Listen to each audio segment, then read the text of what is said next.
जय हिंद दोस्तों, स्वागत है आप सभी का इस सीरीज में जिसमें हम न्यूज़पेपर का एनालिसिस देखते हैं। द हिंदू, इंडियन एक्सप्रेस दोनों ही न्यूज़पेपर के एडिटोरियल न्यूज़ को हम एनालाइज करते हैं, जिससे कि आपको दर बदर भटकना ना पड़े। तो हम यहाँ पर 4 फरवरी का जो एनालिसिस है वो देखने वाले हैं। अभी पिछले 2 दिन का मैं इसलिए नहीं लाया क्योंकि सब कुछ बजट से रिलेटेड चीज़ें जो है वही चल रही थी। इवन आज भी बजट से रिलेटेड चीज़ें जो है वही देखने को मिल रही है। और बजट पर जो डिटेल्ड वीडियो है वो मैं ऑलरेडी कल ला चुका हूँ, कल मैंने उस पर बनाया हुआ है, तो वो आप वीडियो देख सकते हो अगर आपने नहीं देखा है तो। क्योंकि उसमें सभी चीज़ों को मैंने एक्सप्लेन किया है, मतलब इंक्लूडिंग जो टर्मिनोलॉजीज होती है, physical deficit, effective revenue deficit, primary deficit, ये सारे जो टर्मिनोलॉजीज है, प्लस इसका असर जो है वो किस तरीके से होता है, कैलकुलेट किस तरीके से होते हैं। देन उसके बाद जो 6 पिलर्स हैं हमारे बजट के, वो सभी पिलर्स को मैंने वहाँ पर आपको डिटेल में एक्सप्लेन किया है। तो इसलिए अगर आपने बजट का वीडियो नहीं देखा है तो ज़रूर देखिए, वहाँ से आपको बहुत फ़ायदा मिलेगा। बाकी जो न्यूज़पेपर में एडिटोरियल्स बजट से रिलेटेड है वो हम कवर नहीं करने वाले हैं। उसका रीज़न ये है कि आपको बजट से रिलेटेड जो चीज़ें हैं, क्वेश्चन वही पूछे जाते हैं, ना कि फिर ये फलाना ढिमकाना होना चाहिए था, ये होना चाहिए था, ऐसा आपको नहीं लगता है क्या, ऐसे कभी क्वेश्चंस नहीं आते हैं। तो इसलिए जैसे क्वेश्चंस आते हैं उसी पर आप फोकस्ड रहिए, उसी पर फोकस कीजिए, क्योंकि स्मार्ट वर्क ही आपको आपकी गोल तक लेकर जाएगा। तो चलिए, इस वीडियो को आपके सामने प्रेजेंट करने वाला हूं मैं, मयूर मोगरे। आप मुझे फेसबुक, इंस्टाग्राम पर फॉलो कर सकते हो। पीडीएफ और वीडियो अपडेट्स के लिए आप मुझे टेलीग्राम पर फॉलो कर सकते हो, लिंक सभी के डिस्क्रिप्शन में दी हुई है। तो जब हम एक्सप्लेन सेक्शन देखते हैं तो इसमें एक चौरी चौरा जो है इसके बारे में बात की जा रही है, फ्रीडम स्ट्रगल। देन उसके बाद यहाँ पर अगर आप देखोगे तो सेटबैक इन श्रीलंका, मतलब कई दिनों से हमारे इसमें श्रीलंका के साथ हमारी दोस्ती जो है उसके किस्से जो है वो सुनाए जा रहे थे, जो राइटर है उनके द्वारा। लेकिन एकदम से गजब बेइज्जती जो है वो हो गई यहाँ पर। सेटबैक जो है वो श्रीलंका की तरफ से वो लगा है। देन यहाँ पर अगर हम बात करते हैं तो रिहान्ना सुपरस्टार, जिन्होंने यहाँ पर फार्मर्स के प्रोटेस्ट को समर्थन अपना दिया है, प्लस यहाँ पर जो मियाँ खलीफा है उनके द्वारा भी समर्थन जो है वो दिया गया है ना। तो ये कुछ चीज़ें जो है वो देखने को मिल रही है। ये तो एग्जाम पर्सपेक्टिव से इम्पोर्टेंट नहीं है, बात वही निकल कर आती है कि freedom of speech and expression जो है वो, क्योंकि बहुत सारे लोगों के द्वारा ये बोला जा रहा है कि इन्होंने जो इंटरनल मसले हैं, क्योंकि सचिन तेंदुलकर अगर आप देखोगे तो बहुत सारे लोग हैं जिन्होंने ये कहा है कि ये जो बाहर के सेलिब्रिटीज़ हैं, इन्होंने जो भारत में मसले चल रहे हैं उसके ऊपर अपनी बयानबाजी जो है नहीं करना चाहिए, उनको कुछ पता नहीं है क्या हालात चल रहे हैं, क्या नहीं चल रहे हैं। ये सारी चीज़ें ना पता रहने के बाद यहाँ पर उन्होंने फालतू की जो चीज़ें हैं वो नहीं करनी चाहिए। लेकिन बात वही निकल कर आती है, freedom of speech and expression.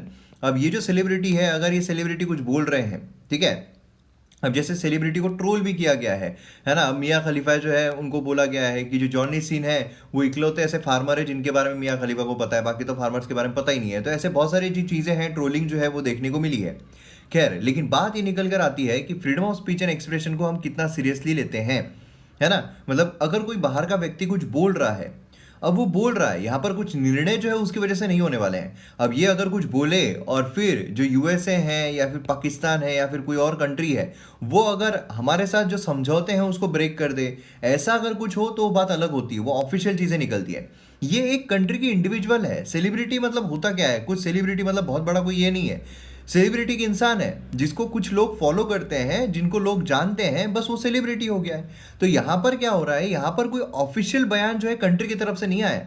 यहाँ पर बात बस ये की जा रही है कि एक जो इंसान है उसको कुछ दिखा है सोशल मीडिया पर और उसने उस चीज़ के बारे में अपने जो प्रतिक्रिया है वो व्यक्त की है। तो ऐसे सिनारियों में हमें उस पर दिलचस्पी जो है वो भी नहीं लेना चाहिए, और वो क्या बोल रहे हैं क्या नहीं बोल रहे हैं उसके बारे में सोचना भी नहीं चाहिए। क्योंकि बट ऑब्वियस है कि हमारे यहाँ की कंडीशंस क्या है वो हमें पता है, ना कि किसी बाहर वाले इंसान को पता है ना। वो तो क्या है, वो पीआर स्टंट्स होते हैं, वो कुछ भी न्यूज़ में आने के लिए कुछ भी बोल देते हैं, जिससे क्या है फिर यहाँ के जो मतलब आइडियोलॉजी वाले लोग रहेंगे, हाँ भैया उनको इनवाइट करो, उनको पैसे मिल रहे हैं, ये सब कुछ हो रहा है, बाकी कोई लेन देना नहीं रहता है, ठीक है। तो ये चीज़ हमें देखने को मिलती है। तो freedom of speech and expression को हम कितना सीरियसली ले रहे हैं, उसको क्रिटिसाइज करने के बजाय इग्नोर करना ये ज़्यादा बेटर है या नहीं है, ये सारी चीज़ों के बारे में आपको जो चीज़ें हैं वो देखनी चाहिए। देन उसके बाद अगर हम एडिटोरियल पेज और आइडिया स्पेस देखते हैं, देखिए यहाँ पर ये वाला जो एडिटोरियल है बजट के बारे में बात कर रहा है, ये वाला एडिटोरियल जो है बजट के बारे में बात कर रहा है। खासकर अगर हम देखते हैं जो फिस्कल स्टिमुलस की बात की जा रही है, क्योंकि हमारे यहाँ पर फिस्कल डेफिसिट जो है वो अच्छा खासा देखने को मिल रहा है। फिजिकल डेफिसिट काफ़ी ज़्यादा बढ़ गया है, देखा जाए तो 3% के आसपास रहना चाहिए। अब ये भी हुआ है कि एक जो इंसान है, मैंने बजट का वीडियो जब डाला था, अभी उनका कमेंट जो है वो मुझे नहीं दिखा जब मैं पीपीटी बना रहा था, लेकिन कल जब बजट मैंने वीडियो अपलोड किया था उस टाइम पर उन्होंने बोला था सर ये झूठ मूठ मत बताओ, जो फिजिकल डेफिसिट है वो 9.5% के ऊपर जो है वो देखने को मिल रहा है, आप यहाँ पर 6.8 के आसपास बता रहे हो, ये तो धोखाधड़ी है, ये तो गलत बात है, ऐसे वैसे कर रहे थे। लेकिन क्या होता है कि आपको मैंने इतना एक्सप्लेन करके मतलब क्या यार, फिर वीडियो पूरा देख लिया करो, थोड़ा मतलब जो कमेंट है वो करने के पहले थोड़ा देख लिया करो वीडियो में मैं क्या बता रहा हूँ। जब मैं फिजिकल डेफिसिट का ग्राफ आपको बता रहा था उस टाइम मैंने आपको बताया कि जो बजट एस्टिमेट्स होते हैं और रिवाइज्ड एस्टिमेट्स होते हैं। बजट एस्टिमेट क्या होता है कि हम यहाँ पर एक्सपेक्ट कर रहे हैं कि हम इतना यहाँ पर बोरो करेंगे, इतना हम यहाँ पर उधार लेंगे। फिर रिवाइज्ड एस्टिमेट्स होते हैं कि हमने जितना सोचा था उसके मुकाबले कितना गया है। अब लास्ट टाइम अगर हम देखें तो लास्ट टाइम जो बजट एस्टिमेट था पिछले साल का वो 3.5% के आसपास ही इन्होंने रखा था, 3.5 3.8%, 4% के आसपास रखा था। लेकिन फिर उसके बाद क्या हुआ, अगर रिवाइज एस्टिमेट देखते हैं तो 9.5% के ऊपर चला गया, है ना। फिर अब यहाँ पर बजट एस्टिमेट जो है वो किया जा रहा है 6.5% के आसपास। तो ये चीज़ हमें देखने को मिलती है, ठीक है। तो आपको जो आंकड़े हैं उसके बलबूते पर ही रहना है। तो अब यहाँ पर गवर्नमेंट जो है जब इतना फिजिकल डेफिसिट दिख रहा है तो देखिए, एक तो सबसे बड़े कारण ये भी है कि जो इनकम है गवर्नमेंट की वो भी कम हुई है, प्लस यहाँ पर जब एक्सपेंडिचर है उसको भी उनको इंक्रीज करना पड़ रहा है ना। तो ये चीज़ की वजह से सारी जो प्रॉब्लम्स है, समस्याएं हैं वो निकल कर आ रही है। यहाँ पर फार्मर्स जो प्रोटेस्ट है उसके बारे में बात की जा रही है, यहाँ पर इमरान खान जो है उनके बारे में बात की जा रही है, जो बिल्कुल भी एग्जाम परस्पेक्टिव से इंपॉर्टेंट नहीं है, ठीक है। फिर उसके बाद द हिंदू अगर हम देखते हैं तो इसमें ये वाला एडिटोरियल मुझे काफ़ी ज़्यादा इंपॉर्टेंट लगा है, मतलब स्मार्ट वॉल जो है उसकी यहाँ पर बात की जा रही है। अब ये इंडियन पर्सपेक्टिव से भी काफ़ी ज़्यादा इंपॉर्टेंट है, तो इसमें आपको क्वेश्चन आ सकता है, तो मेंस ओरिएंटेड क्वेश्चन जो इस पर हम देखेंगे।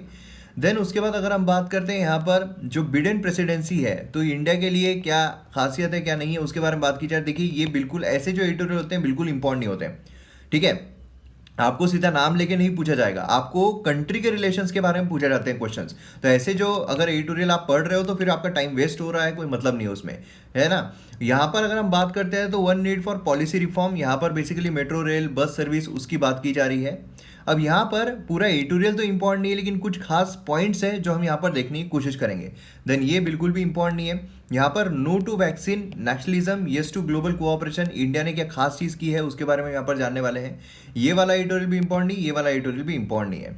तो इस तरीके से हम एडिटोरियल जो है वो कवर करेंगे। इन दी एंड न्यूज़पेपर पर भी जाएंगे और देखेंगे क्या खास है आज के न्यूज़पेपर में।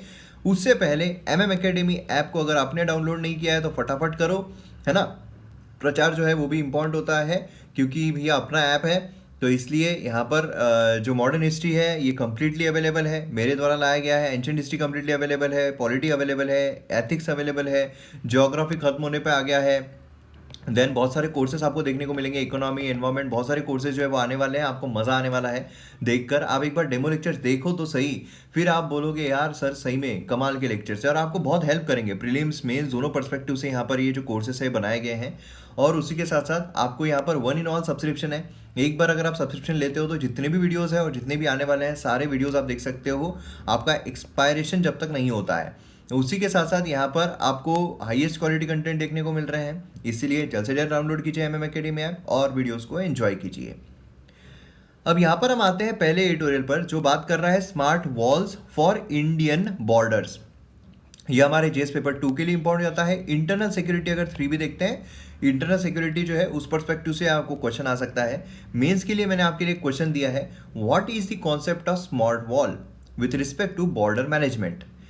Examine the scope of smart wall in protection the territorial borders of India। यहाँ पर बात क्या की जा रही है, सबसे पहले तो आपको पूछा जा रहा है सिंपल सा है फैक्चुअल क्वेश्चन, स्मार्ट वॉल क्या है, ये एक बार आपने बता दिया। देन उसके बाद आपको यहाँ पर एग्जामिन करना है। याद कीजिए जो MM Academy पर जो आंसर राइटिंग के कोर्सेस हैं उसमें एग्जामिन के लिए हम क्या करते हैं डिटेल में, मतलब आपको यहाँ पर काफ़ी कुछ चीज़ें जो है वो सॉर्ट करनी है, काफ़ी कुछ चीज़ें आपको ये देखनी है जो आपने पढ़ी नहीं होगी, है ना। तो ये चीज़ें काफ़ी इंपॉर्टेंट रहती है, तो इस पर्सपेक्टिव से आपको पूरा जो आंसर है वो लिखना पड़ता है। तो यहाँ पर देखिए क्या होता है कि अभी जो भी हमें बॉर्डरिंग कंट्रीज होती है वहाँ पर हम क्या करते हैं, इस तरीके का स्टील से बना हुआ कुछ ऐसा ढांचा जो है वो लगा लेते हैं और फिर उसमें करंट वरंट छोड़ना, ये सारी चीज़ें करना, मतलब इस तरीके का वॉल जो है वो बनाते हैं, है ना। अब सीमेंट वीमेंट की अगर वॉल बनाने जाए फिर तो भैया लग गए। तो इस तरीके से हमें एट प्रेजेंट कंडीशंस जो है वो देखने को मिलती है ना। इसमें पूरा आप देखोगे तो मतलब आना जाना हो ही ना पाए, इस तरीके से होता है। मगर क्या ये सफिशिएंट है ना? क्या ये सफिशिएंट है? नहीं, ये भी सफिशिएंट नहीं है, क्योंकि बहुत सारी खामियां इसमें नजर आती है। अब यहाँ पर अगर आप देखोगे इंडिया, तो इंडिया को बॉर्डरिंग कंट्रीज जो है, जैसे कि यहाँ पर पाकिस्तान हो गया, है ना, अफगानिस्तान हो गया, यहाँ पर हमें चाइना देखने को मिलता है, देन यहाँ पर हमें भूटान नेपाल देखने को मिलता है, यहाँ पर बांग्लादेश हमें देखने को मिलता है। अब नेपाल भूटान का तो भी एक बार का ठीक है कि वहाँ पर हमें इतनी ज़्यादा तैनात जो है वो रखने की ज़रूरत नहीं है, फिर इतना ज़्यादा कॉन्फ्लिक्ट जो है वो देखने को नहीं मिलता है। लेकिन अगर आप ये वाला एरिया देखोगे, है ना, जो चाइना के साथ लिंक्ड हो रहा है, ये बांग्लादेश वाला एरिया आप देखोगे, ये पाकिस्तान वाला एरिया अगर आप देखोगे, स्पेसिफिकली पाकिस्तान वाला एरिया, तो फिर काफ़ी ज़्यादा जो प्रॉब्लम्स है वो हमें देखने को मिलते हैं, है ना। अब वहाँ पर अगर हम बॉर्डर बनाते हैं, वहाँ पर अगर हम वॉल बनाते हैं, बॉर्डर वॉल बनाते हैं, तो इतना डिफिकल्ट टेरेन है वहाँ पर कि पूरी सही तरीके से वॉल बनाना ये भी मुश्किल हो जाएगा, है ना। तो मतलब कॉन्फ्लिक्ट प्रॉब्लम्स जो है, अगर हम ट्रेडिशनल वॉल बनाए तो काफ़ी ज़्यादा आते हैं।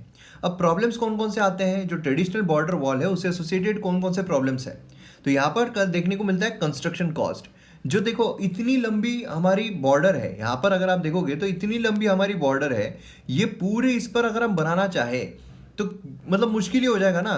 कॉस्ट कितनी ज़्यादा लगेगी अगर हम सोचे कि नहीं पूरा हम यहाँ पर पूरा ये कर लेते हैं। टाइम जो है कंस्ट्रक्शन के लिए वो कितना लगेगा, क्योंकि यहाँ पर क्या है, कहीं कहीं पर आपको एकदम पहाड़ देखने को मिलेगा, कहीं कहीं पर आपको गड्ढा देखने को मिलेगा, कहीं कहीं पर आपको जो लेक है वो देखने को मिलेगा। तो अलग अलग पर्सपेक्टिव यहाँ पर आपको देखने को मिलेगा। अलग अलग जब हम यहाँ पर देखते हैं नदियाँ देखने को मिले, अलग अलग कंट्रीज के लिए जो बॉर्डर है वहाँ पर अलग अलग जो टेरेन है उसकी वजह से अलग अलग डिफिकल्टीज आती है, तो टाइम जो है वो उतना ही ज़्यादा लग जाएगा। देन उसके बाद मेंटेनेंस कॉस्ट भी बहुत ज़्यादा होती है कि यार कुछ हो गया, वहाँ पर कुछ प्रॉब्लम्स आ गए, है ना, तो वहाँ पर मेंटेनेंस कॉस्ट जो है वो बहुत ज़्यादा लग जाती है। देन उसके बाद एनवायरमेंट प्रॉब्लम, क्योंकि यहाँ पर लैंड जो है वो जब हम बना रहे हैं तो उसके बाद एनवायरमेंट का वहाँ पर लोचा, ये लोचा वो लोचा, तो बहुत सारे प्रॉब्लम्स जो है वो आ सकते हैं। टेरेन की लिमिटेशन, जैसे मैंने आपको कहा कि पहाड़ आ गया, यहाँ पर नदियाँ आ गई, यहाँ पर क्या हो गया, ये सारी चीज़ें, ये प्रॉब्लम्स आते हैं। देन इफेक्टिवनेस जो है वो भी प्रॉपर नहीं हो पाता है। मतलब इतना हम बना भी देंगे, इतनी ज़्यादा हम बना भी देंगे, लेकिन उसके बावजूद अगर कोई जो तारों के नीचे से घुसकर आ गया, ठीक है, परमिशन लेकर ही क्यों ना, लेकिन तारों के नीचे से घुसकर आ गया, क्या कर लेंगे। और ये हो रहा है अभी, कितने सारे जो है वो सुरंग देखने को मिली थी, रियल लाइफ में हुआ है ना। तो फिर यहाँ पर इफेक्टिवनेस जो है वो भी उसकी प्रॉब्लमेटिक में आ जाती है। मतलब इतना सब कुछ करने के बाद अगर हमें इफेक्टिवनेस ना मिले तो फिर उससे बड़ा कोई प्रॉब्लम जो है वो तो हो सकता है क्या, है ना। इसीलिए क्या है कि यहाँ पर बेसिकली मसला क्यों आया था, जो बिडेन जो है उसने यहाँ पर मैक्सिको के अराउंड जो वॉल बनने जा रही थी, जो डोनाल्ड ट्रम्प ने बोला था मैक्सिको के अराउंड पूरी वॉल ही खड़ी कर दूंगा, तो वो यहाँ पर रोक दिया है और वो अब जा रहे हैं स्मार्ट वॉल की तरफ। तो अब यहाँ पर इंडियन पर्सपेक्टिव से भी अगर आप देखोगे, देखिए ये जो है आर्टिकल में नहीं दिया हुआ है, लेकिन फिर भी यहाँ पर आप अगर मेंस में लिखते हो तो ज़बरदस्त हो जाएगा, है ना, क्वेश्चन के पर्सपेक्टिव से बता रहा हूँ। स्मार्ट वॉल की जब हम बात करते हैं तो स्मार्ट वॉल जो है ये यहाँ पर फिजिकल आर्म्ड पेट्रोलिंग को रिप्लेस कर देता है। किससे? एडवांस्ड सर्विलेंस टेक्नोलॉजी से। क्या करता है ये, जो हमारे ट्रेडिशनल जो फिजिकल एंड आर्म्ड पेट्रोलिंग है उसको रिप्लेस कर देता है एडवांस सर्विलेंस टेक से, ठीक है। अब यहाँ पर स्मार्ट वॉल जो है टेक्नोलॉजी है जो बॉर्डर सिक्योरिटी के जो इश्यूज है वो सॉल्व कर सकती है, ठीक है। अब इसमें क्या होता है, जो स्मार्ट वॉल है इसमें किसका इस्तेमाल किया जाता है, इसमें सेंसर्स का इस्तेमाल किया जाता है, इसमें रडार का इस्तेमाल किया जाता है, इसमें सर्विलेंस टेक्नोलॉजी जो है उसका इस्तेमाल किया जाता है, जिससे कि अगर बॉर्डर में कोई भी घुसता है तो उसको हम डिटेक्ट कर सके, उसको हम ट्रैक कर सके।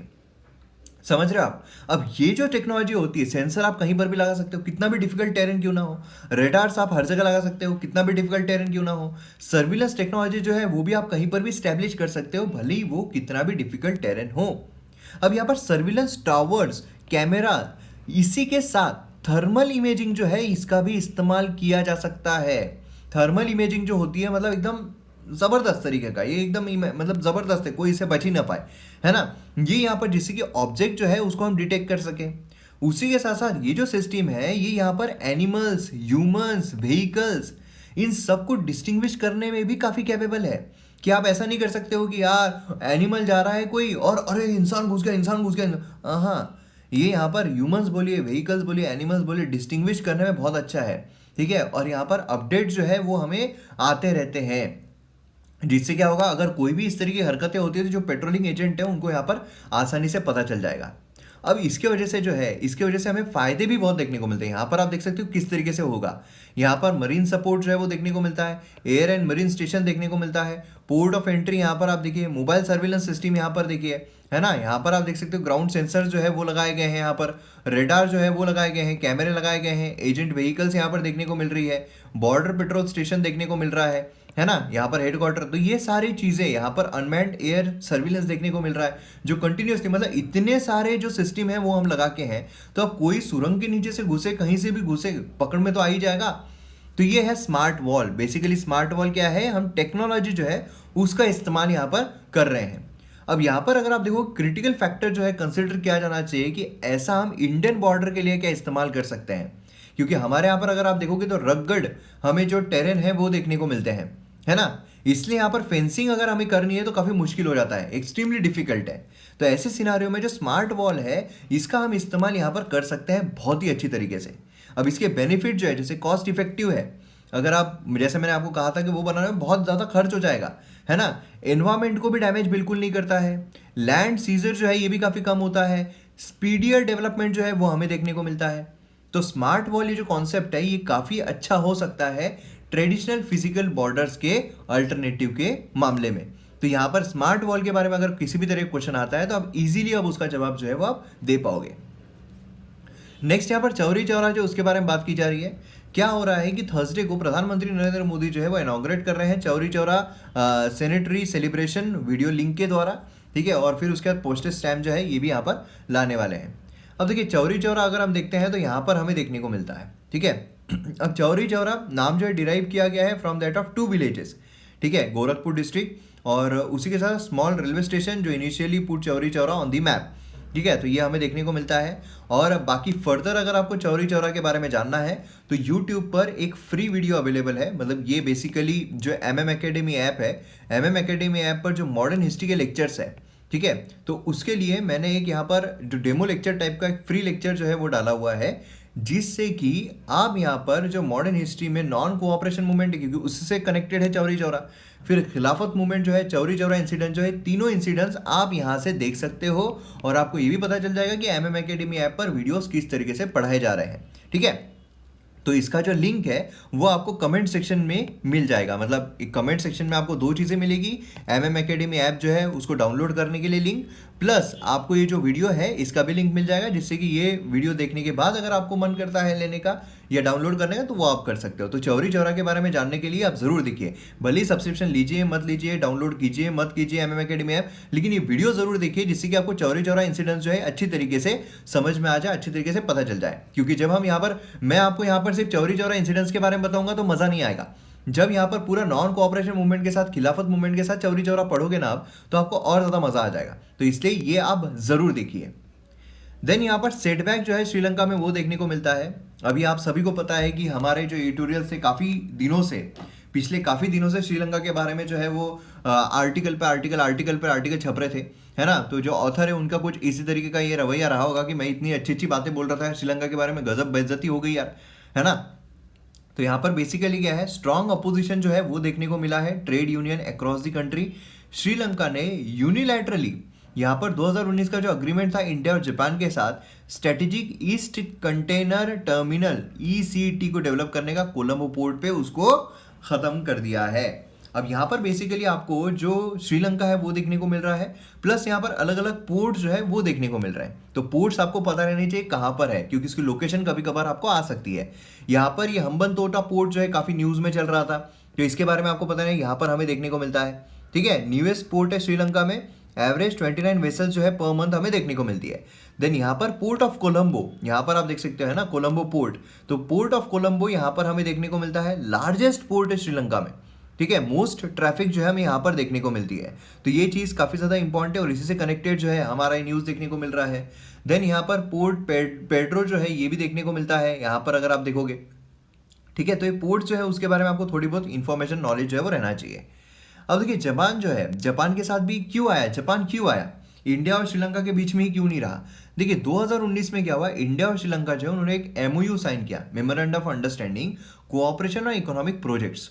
अब हमने कई बार डिस्कस किया हुआ है श्रीलंका के साथ जो हमारी दोस्ती है वो हमारी कल्चरल भी है, है ना, हमारी डिप्लोमेटिक भी है, हमारी सभी तरीके की है।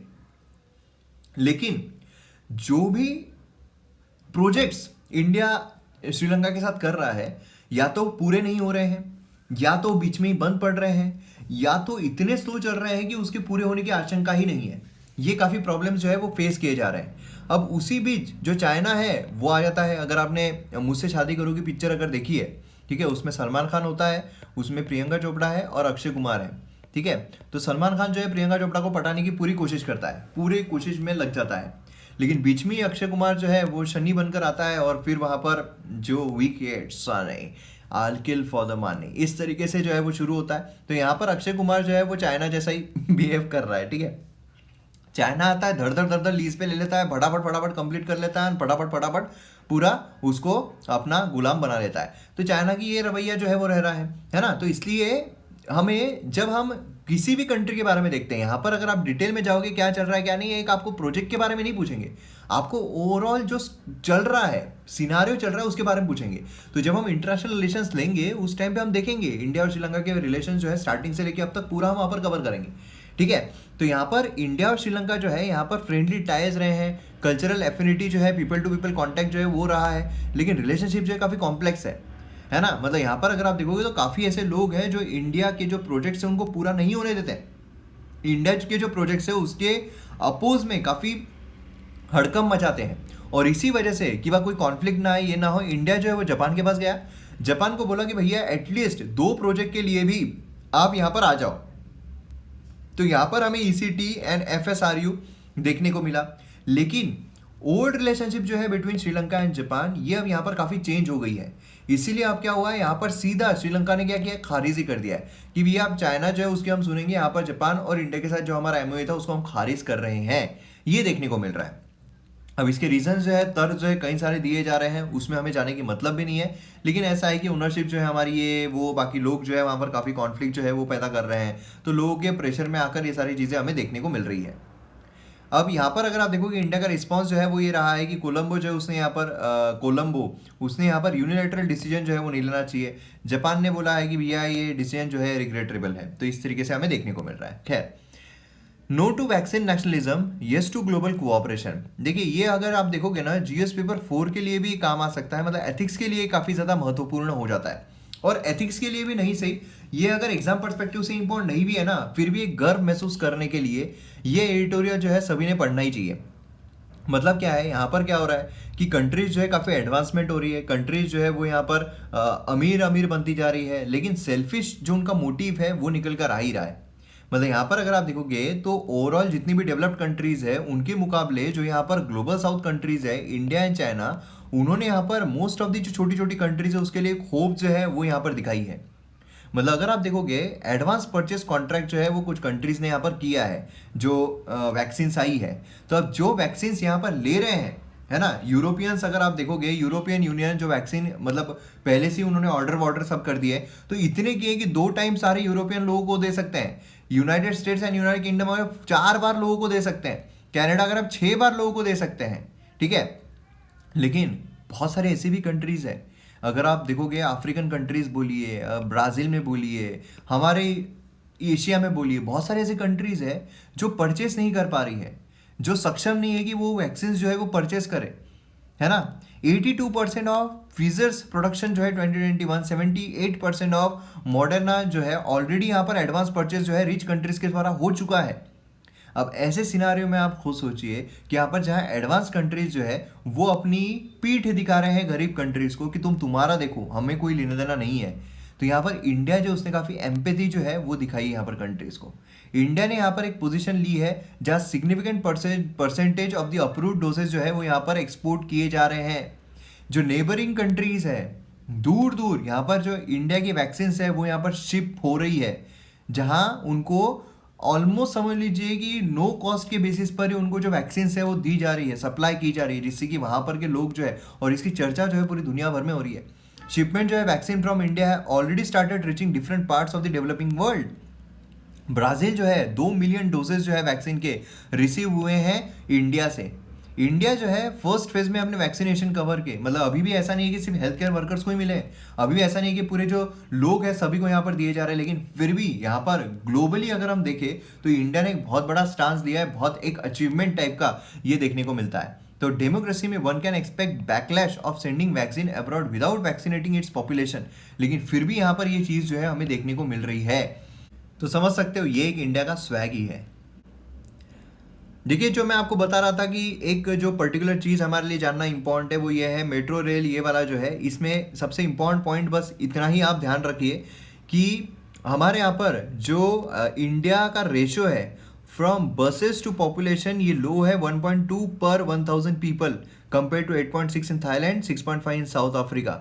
ठीक है, तो ये चीज़ आपको बस ध्यान में रखनी है, बाकी कुछ भी अगर आपने ध्यान में नहीं रखा फिर भी यहाँ पर कोई परेशानी नहीं है। तो यहाँ पर हमारा वीडियो जो है वो खत्म होता है, मिलते हैं हम अगले वीडियो में। जय हिंद।